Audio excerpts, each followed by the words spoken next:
हाथी और शेर की कहानी प्रस्तुतकर्ता प्रताप सिंह चंदेल। प्रताप भैया की आप सभी को राम राम। वीडियो पूरी ही देखे, बहुत मजा आएगा। धन्यवाद। यह एक रोचक और प्रेरणादायक कहानी है जो जंगल के दो सबसे शक्तिशाली प्राणियों हाथी और शेर की अनोखी दोस्ती के इर्द गिर्द घूमती है। यह कहानी न केवल दोस्ती की महिमा को दर्शाती है बल्कि यह भी बताती है कि समझदारी, सहयोग और आपसी सम्मान से किसी भी मतभेद को दूर किया जा सकता है। भाग 1, जंगल का राजा और विशाल योद्धा। किसी समय की बात है, एक विशाल घना जंगल था जहां हर प्रकार के जीव जंतु रहते थे। इस जंगल का राजा था सिनवन, एक ताकतवर शेर जिसकी दहाड़ से पूरा जंगल गूंज उठता था। वहीं जंगल में एक बड़ा और बलशाली हाथी भी रहता था जिसका नाम गजेंद्र था। गजेंद्र और सिनवन की मुलाकात तब हुई जब एक भयंकर तूफान के बाद जंगल में भारी तबाही मची।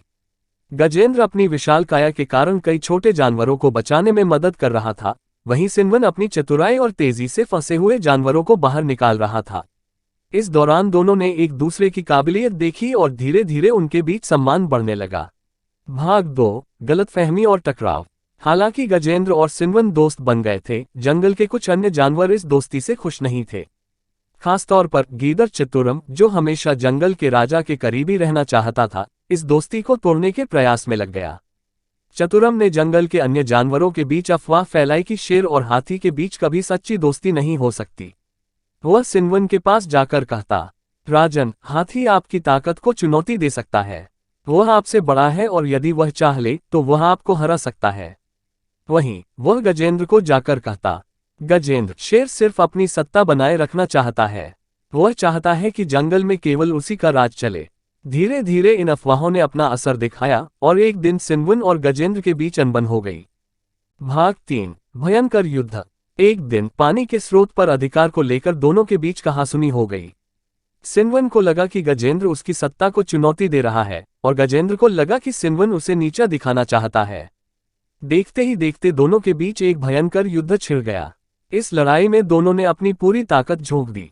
सिनवन अपनी फुर्ती और पंजों के वार से हमला कर रहा था तो गजेंद्र अपनी सूंड और विशाल पैरों से जवाब दे रहा था।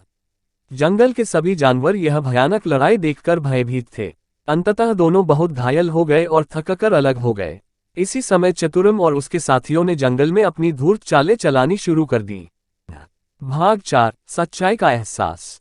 जब सिनवन और गजेंद्र घायल अवस्था में थे तब उन्हें एहसास हुआ कि उनके बीच की लड़ाई बेकार थी। तभी एक छोटी सी खरगोश लम्बकर्णा उनके पास आई और बोली, हे महान योद्धाओं, यह देखिए कि जब आप दोनों लड़ रहे थे तब गीदड़ और उसके साथी पूरे जंगल में अराजकता फैला रहे थे। वे जंगल की शांति भंग कर रहे हैं। यह सुनकर सिनवन और गजेंद्र को अपनी गलती का एहसास हुआ।